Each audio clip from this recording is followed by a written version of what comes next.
Elmer by David McKee. Read by Miriam Leary-White. Produced by Anthony Leary-White. There was once a herd of elephants. Elephants young, elephants old, elephants tall or elephants thin. Elephants like this, that or the other. All different, but all happy and all the same colour. All, that is, except Elmer. Elmer was different. Elmer was patchwork. Elmer was yellow and orange and red and pink and purple and blue and green and black and white. Elmer was not elephant colour. It was Elmer who kept the elephants happy. Sometimes he joked with the other elephants. Sometimes they joked with him.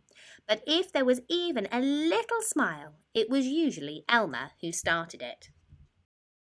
One night, Elmer couldn't sleep for thinking, and the think that he was thinking was that he was tired of being different. Who ever heard of a patchwork elephant, he thought. No wonder they laugh at me. In the morning, before the others were really awake, Elmer slipped quietly away unnoticed. As he walked through the jungle, Elmer met other animals. They always said, "Good morning, Elmer." Each time, Elmer smiled and said, "Good morning."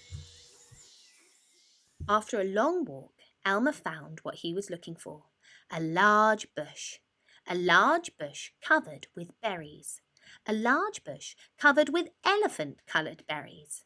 Elmer caught hold of the bush and shook it so that the berries fell on the ground.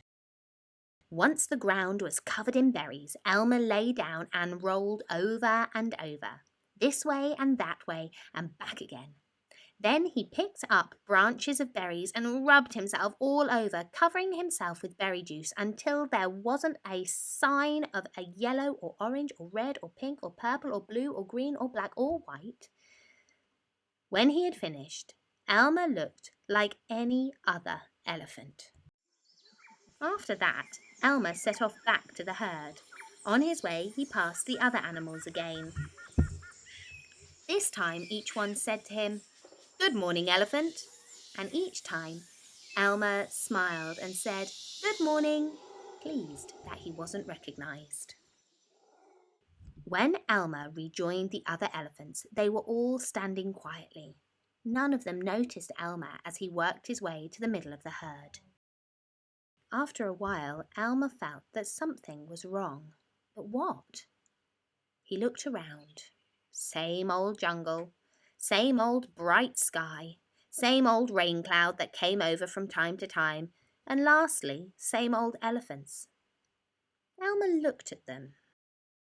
The elephants were standing absolutely still. Elmer had never seen them so serious before. The more he looked at the serious, silent, still, standing elephants, the more he wanted to laugh. Finally, he could bear it no longer. He lifted his trunk and at the top of his voice shouted, "Boo!" The elephants jumped and fell all ways in surprise. "Oh my gosh and golly," they said, and then saw Elmer, helpless with laughter. "Elmer," they said, "it must be Elmer." Then the other elephants laughed too, as they had never laughed before. As they laughed, the rain cloud burst, and when the rain fell on Elmer, his patchwork started to show again. The elephants still laughed as Elmer was washed back to normal. "Oh, Elmer!" gasped an old elephant. "You've played some good jokes, but this has been the biggest laugh of all. It didn't take you long to show your true colours." "We must celebrate this day every year," said another. "This will be Elmer's Day. All the elephants must decorate themselves and Elmer will decorate himself elephant colour." That is exactly what the elephants do. On one day a year, they decorate themselves and parade. On that day, if you happen to see an elephant, ordinary elephant colour, you will know it must be Elmer.